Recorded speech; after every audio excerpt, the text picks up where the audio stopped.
உங்களில் பலரும் இப்போ படிச்சிருப்பீங்க. ஆனால் உங்கள் அப்பா அம்மா அவங்களோட அப்பா அம்மாவை பற்றி யோசிச்சு பாருங்க.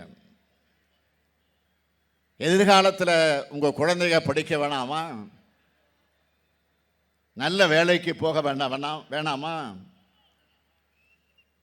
கடந்த 2-3 தலைமுறையாக தான் நாம் படித்து முன்னேறி வரோம். நல்ல மரியாதையான வேலைகளுக்கு வந்திருக்கிறோம்.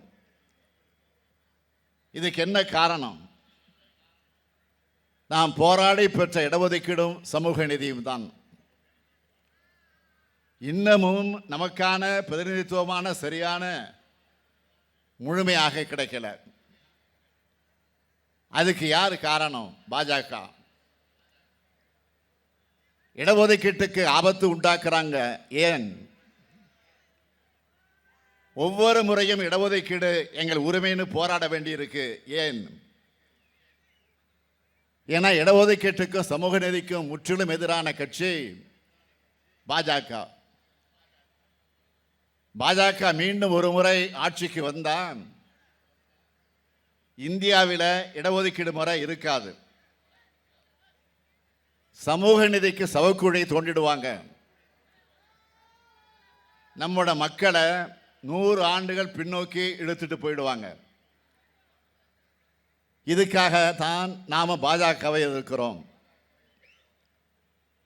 இடஒதுக்கீடு கிடைக்க நாம ஆண்டாண்டு காலமாக தொடர்ந்து போராடுகிறோம். திமுக ஆட்சி என்பது சாமானிய மக்களுக்கான ஆட்சி தான். பேரறிஞர் அண்ணா, தலைவர் கலைஞர் அவர்கள் திராவிட மாடல் என்ற பெயரில் இந்த முத்துவேல், கருணாநிதி, ஸ்டாலினான நானும் சாமானியர்களுக்கான ஆட்சியைத்தான் நடத்திக்கிட்டு இருக்கேன்.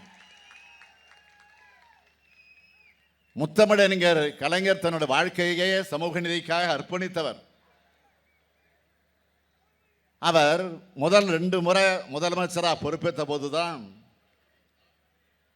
முதலாம் பிற்படுத்தப்பட்ட ஒரு நலத்துறை,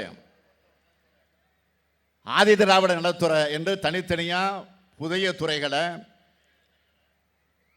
ஒடுக்கப்பட்ட மக்கள் பயனடைய உருவாக்கினார்.